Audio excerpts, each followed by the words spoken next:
Oh putain de merde, je suis désolée, là il n'y a pas d'autre mot. On était avec les propriétaires du lieu, enfin les gérants du lieu, avec Léo, en train d'attendre le taxi. Et il y a un serpent énorme vert fluo qui est tombé des arbres, juste à côté de nous. Je suis avec le chien juste ici.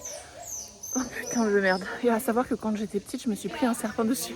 Oh, et ça c'est le petit écureuil qui était dans l'arbre qui est tombé avec le serpent. Et le serpent a essayé de le bouffer. Donc ils l'ont récupéré pour pouvoir le soigner.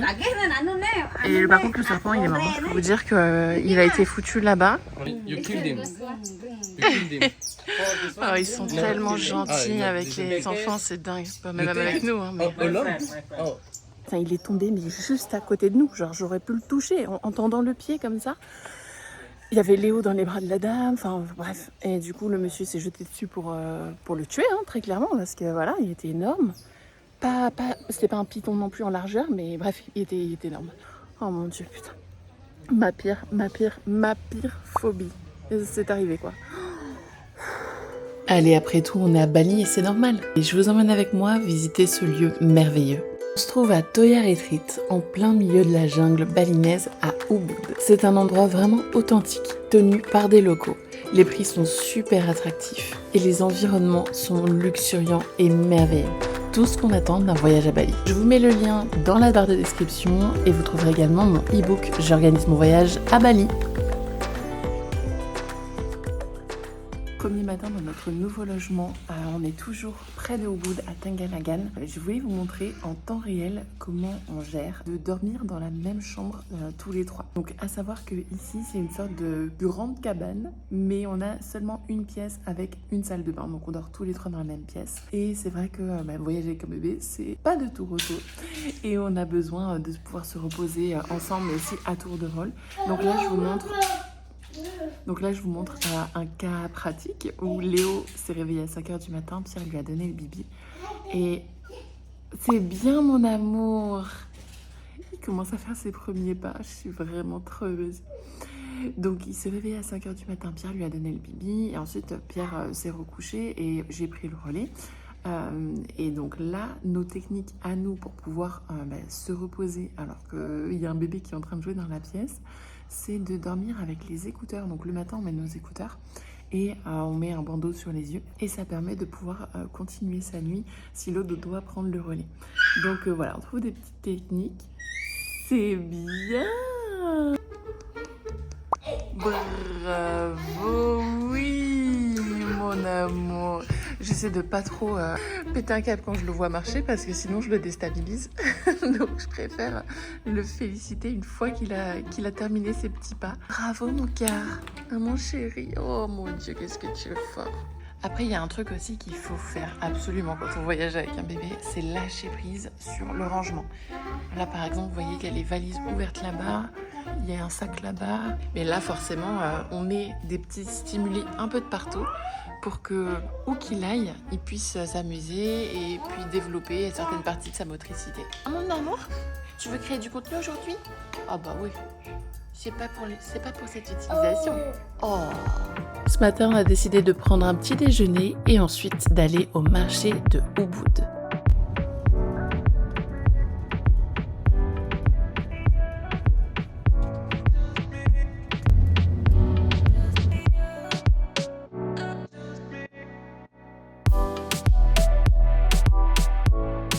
Alors clairement, c'est un lieu ultra touristique et je vous recommande pas forcément si vous cherchez des expériences authentiques. Et si t'as regardé mes autres vlogs sur Bali, tu sais qu'on a trouvé une super nourrice qui s'appelle Wayan et qui vient garder Léo de temps en temps. La babysitter vient d'arriver, on vient de laisser Léo et on a donné évidemment toutes les consignes. C'est la dame qui l'avait déjà gardé pendant notre cours de cuisine, donc on a vu que ça s'était bien passé, etc. Donc là, on va aller se balader tout autour et profiter tous les deux des merveilles de la région. Pour cet après-midi, j'ai repéré deux endroits que j'ai vraiment envie de découvrir. Le premier, c'est un temple hindou sacré et le second, évidemment, une cascade dans la forêt. Alors ici, on est au temple de Gunung Kawi Sebatu, qui est un important site sacré hindou.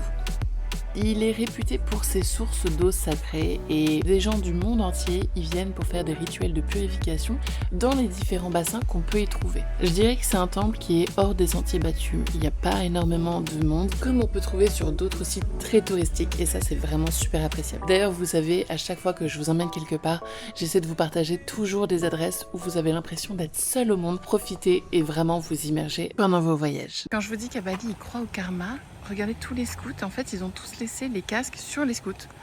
Donc ils n'ont pas peur de se faire voler comme nous on pourrait avoir peur en Europe. Allez c'est parti, je vous emmène avec nous dans le deuxième spot et je vous laisse un petit peu avec de la ASMR de la jungle avant de vous expliquer un petit peu plus où on est.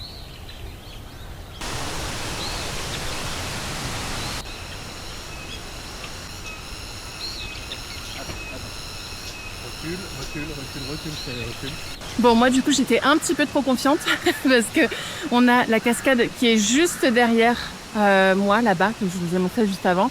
Et en fait on peut emprunter un chemin pour aller à une cave. Donc je sais pas à quoi elle ressemble. On est partis tous les deux sur le chemin, j'étais devant et je sais pas, j'ai laissé passer Pierre en mode vas-y. Et là 2 minutes après, il revient vers moi en mode demi-tour. Et ça veut dire il y a un serpent. C'est pas que lui en a peur, hein, pas du tout. D'ailleurs, lui est retourné. Mais moi, très clairement, je suis phobique à la mort. Hein. Voilà, donc je l'attends sagement ici, près de la rivière, près de la cascade. Je regarde bien sagement aussi autour de moi s'il n'y a pas de serpents. Après, c'est normal, ils sont chez eux. C'est moi qui viens chez eux, donc c'est à moi de m'adapter. Mais bon, du coup, je reste bien là où il n'y a pas de végétation, où il n'y a pas trop de risques, quoi. Et si vous n'avez que 90 marches à descendre, et bah, du coup par extension à remonter pour partir pour atteindre les endroits que je viens de vous montrer. En venant sur la route, j'avais repéré ce panneau, je trouvais ça trop mignon. Et regardez, en fait c'est un warang au bord de la route.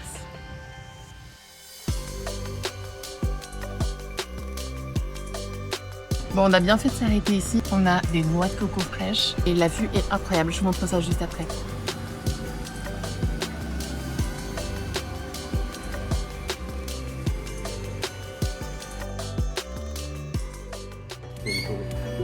C'est déjà la fin de cette vidéo. On se retrouve dans la prochaine pour le dernier épisode du vlog de notre voyage à Bali. Si cette vidéo t'a plu, n'oublie pas de t'abonner et d'activer la cloche des notifications.